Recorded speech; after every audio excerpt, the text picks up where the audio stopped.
Subscribe to Galatian Academy for short and crisp notes. Hello everyone, अब ludo बंद और पढ़ाई शुरू है।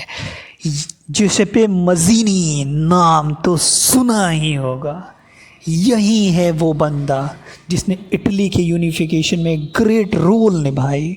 मजीनी का जन्म 1807 में जिन्नोवा में हुआ था और 1830 के पहले इसने कार्बोनारी की सीक्रेट सोसाइटीज़ की मेंबरशिप ले रखी थी। कार्बोनारी ऐसे लोगों का ग्रुप होता था जो या तो ज़बरदस्ती या फिर आंदोलन करके अपनी डिमांड को मनवाते थे। तो कार्बोनारी के सीक्रेट सोसाइटीज़ के कंसल्ट में आने के बाद मजीनी ने भी कई सारी सीक्रेट सोसाइटीज़ बनाई और उनमें से है यंग इटली, जो इसने इटली के यूनिफिकेशन के लिए बनाई थी।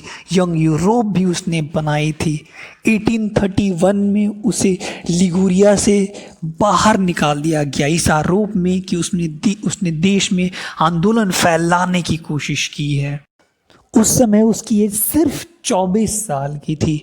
उसका मानना था कि गॉड ने जो नेशंस बनाए हैं वो मैनकाइंड यानी पूरे मानव जाति के यूनिटी के लिए बनाई है और इटली भी इस यूनिफिकेशन से, इस यूनिटी से दूर नहीं रह सकता। अपने प्रिंसिपल को फॉलो करते हुए उसने कंजर्वेटिव राजाओं के खिलाफ ज़बरदस्त आंदोलन किया। उसके इस आंदोलन को देख करके जितने भी कंजर्वेटिव शासक थे उस वक्त इटली में, सारे के सारे डर गए।